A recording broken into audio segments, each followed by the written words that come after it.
किंतु करमेती बाई कौन है? करमेती बाई ये भी राजस्थान की एक लड़की है। पिताजी राजा के दरबार में भागवत कहते थे, जो बोलते हैं ना राजपंडित थे। ये भागवत सुनाते थे, किसको? महाराजा को शास्त्र सुनाते थे। ठीक है, अच्छा लग रहा है ये लीला? आप सबको अच्छा लग रहा है? जय हो। तो अब धीरे धीरे बेटी बड़ी हो गई, राज पंडित की बेटी करमेती बाई बड़ी हो गई, विवाह की उपयुक्त हो गई। लड़की क्या करती थी पता है?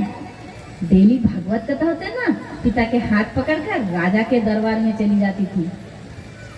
साधु महात्मा राजा भागवत सुनते थे, तो बेटी भी बैठ बैठ के भागवत सुनती थी। सुनते सुनते अब भागवत का तो कथा कोई ड्रामा नाटक तो नहीं है, ये तो जीवन की सच्चाई है ना। पहले जमाने में यात्रा पाला रखा जाता था, है ना? मैं तो देखी नहीं, सुनी थी दादी नानी के मुख से। तो वो चीज क्या है? वो तो नाटक है। नाटक करते हैं स्टेज में, रंगमंच में लोग बनते हैं, विलेन बनते हैं, राजा बनते हैं, है ना, रानी बनते हैं, तो सब होते हैं, लोग देखते थे, आनंद लेते थे। ये तो भागवत तो स्वयं हमारे सनातन धर्म का हमारा मूल पुराण शास्त्र ग्रंथ है, ईश्वर का प्रसाद है भागवत कथा। तो उस भागवत कथा सुन कर उस लड़की करमेती बाई का मन पवित्र हो गया,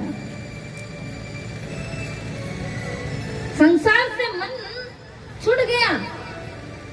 जीवन की रहस्य को पिता के मुख से भागवत सुन के जान गई कि जीवन में कुछ नहीं, भक्ति के अलावा ये सब माया है, मिथ्या मोह माया और कुछ नहीं। शरीर से जब आत्मा निकल जाते हैं, कितना बाबा करके बुलाओ, ओ बाबा तुम्हारी बेटी हूं मैं, तुम्हारी लाडली, कितना रोते हो आप, कितना चिल्लाते हो, क्या जवाब आता है? देते हैं जवाब? कोई भी नहीं। कितना पति, कितना पत्नी, कितना माँ, कितना बाबा, कितना बेटा, कितना बेटी, कितने दादा, कितनी दीदी, आत्मा चैतन्य शक्ति निकल जाए, रिश्ता खत्म, संबंध खत्म।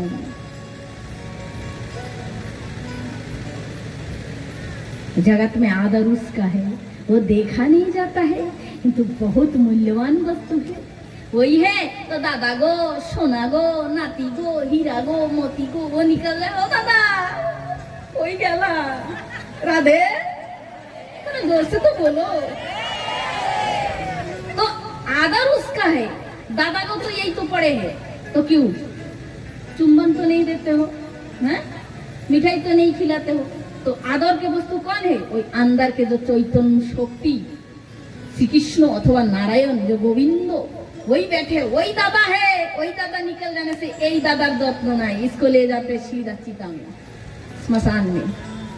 ठीक है, तो ज्ञात में अज्ञात सार में प्रत्येक जीव चैतन्य शक्ति कोई प्रेम करे, सत कोई सही प्रेम, सब प्रेम करे, असत को कोई प्रेम नहीं करता है। सत है इसलिए असत का आदर है, सत चला गया असत का कोई दाम नहीं। ठीक, तो अब महाराज करमेती बाई, तो करमेती बाई पिताजी के मुख से भागवत कथा सुन के उसका मन परिवर्तन हो गया। माया के जो पर्दे को उसने भेदन कर लिया। तो ये चीज जो भक्ति होना,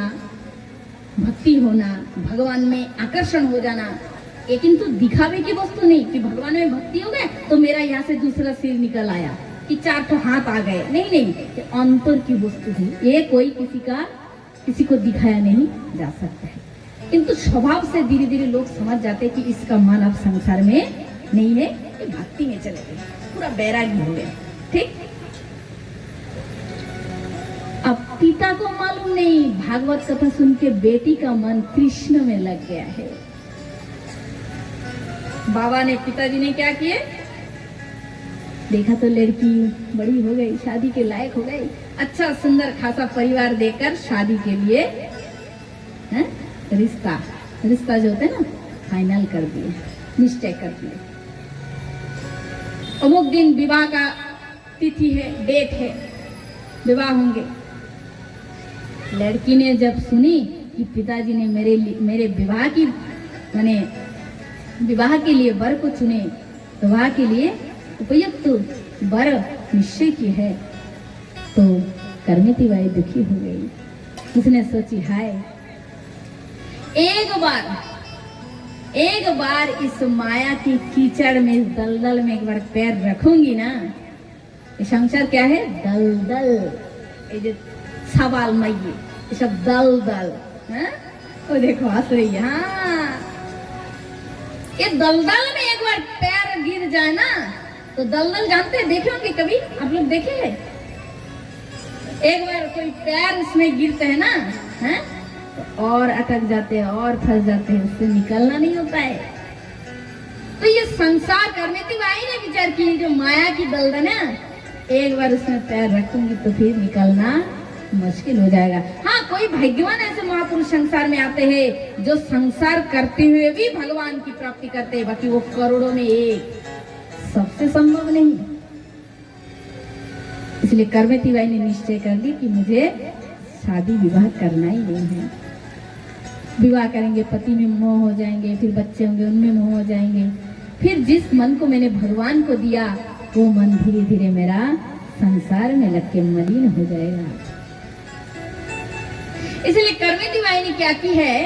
करमिती बाई विवाह के रात में घर से भाग गई, अकेली घर से चली गई। उसने निश्चय कर लिया कि मैं वृंदावन चली जाऊंगी।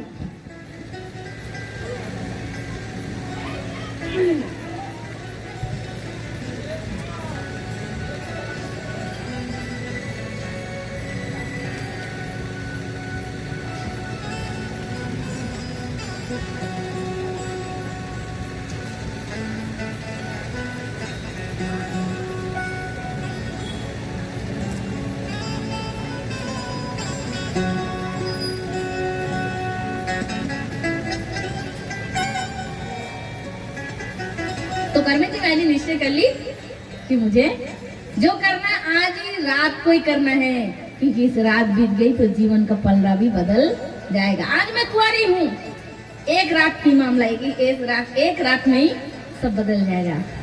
कुंवारीपन से फिर मैं वैवाहिक जीवन में प्रवेश कर जाऊंगी। इसीलिए जो करना है आज ही करना है। उसने क्या किया? ऐसे मन ही मन सोच ली, किसी को बताई नहीं। वो क्या किए? वही दुल्हन की जोड़े में ही थी, और जब सब लोग काम काज में इधर उधर व्यस्त हो गए तो धीरे पीछे की दरवाजा खुली और गोविंद का शरण किए, कृष्ण के स्मरण किए और घर से निकल पड़ी। ये घटना कहाँ की? राजस्थान की। राजस्थान, वहाँ राजस्थान में ना, जैसे हम लोगों का, जैसे हम लोग गांव से बाहर निकलते तो देखेंगे जंगल वगैरह होता है ना। राजस्थान में जंगल नहीं है, चारों ओर खाली मरुभूमि है, मरुभूमि है, जंगल नहीं होता है, खाली रेत रेत और गांव बसते हैं उसमें, कई कई दूर दूर। पानी तो बिल्कुल ही नहीं होता है। मैं कई बार राजस्थान में भागवत कथा की, वहाँ गर्मी में बहुत लू रहते, बहुत ज्यादा गर्मी, सहन नहीं कर पाओगे, पूरा अग्नि के आंच आते हैं इतने। और कथा कितने टाइम होते पता है आपको?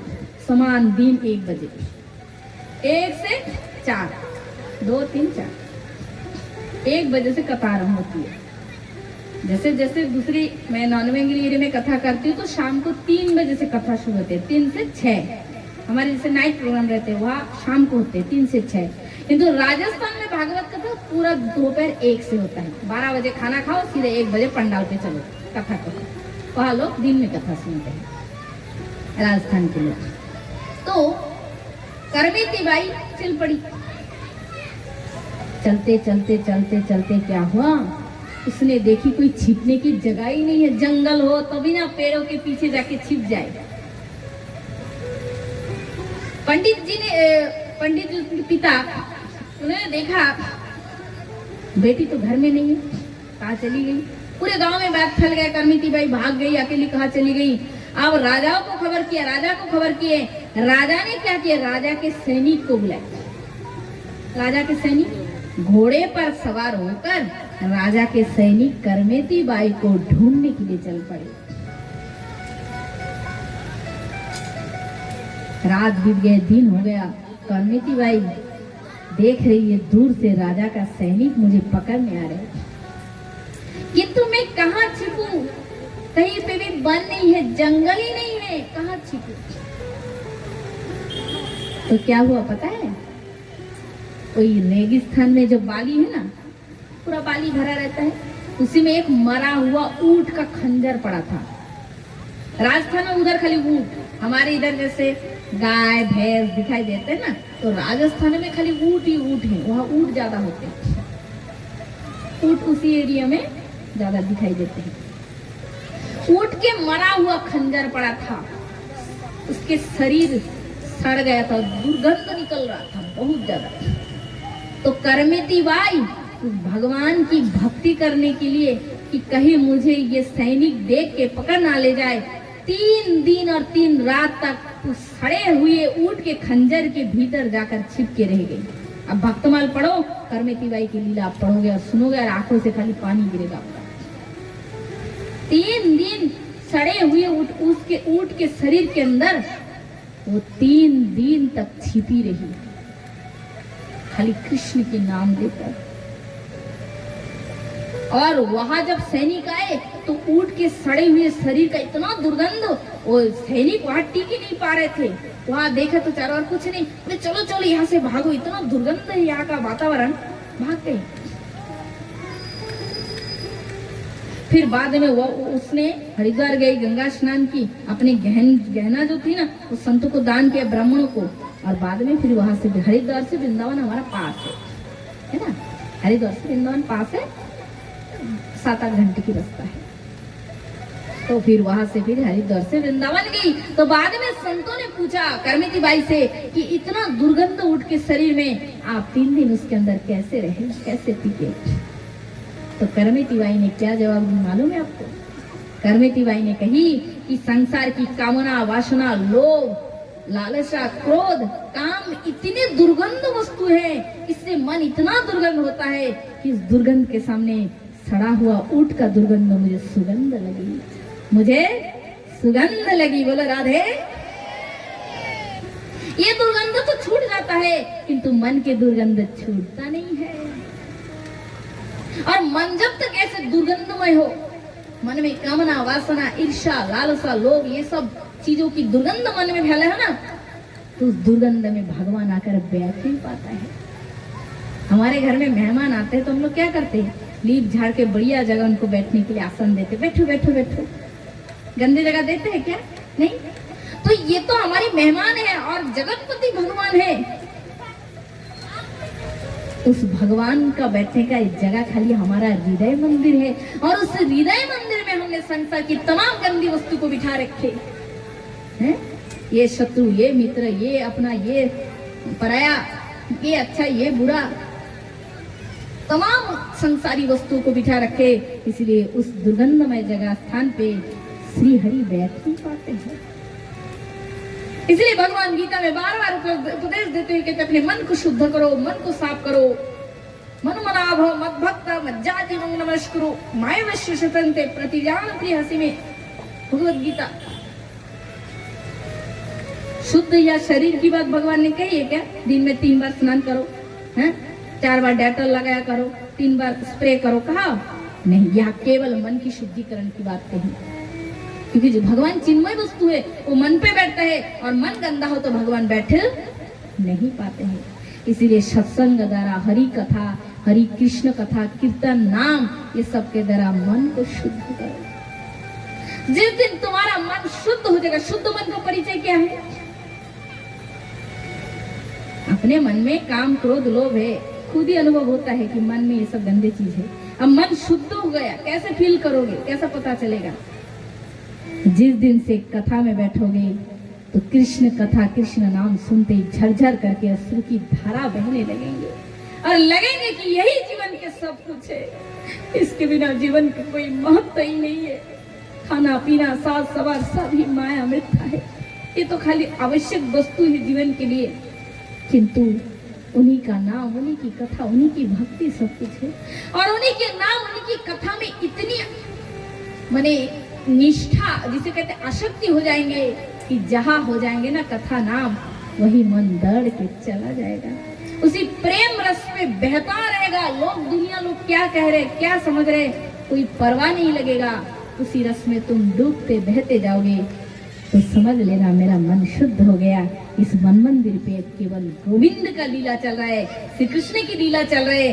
हृदय मंदिर में वो बैठा है, इसी कारण ये गंगा जमुना की धारा बह रही है। बोलो राधे।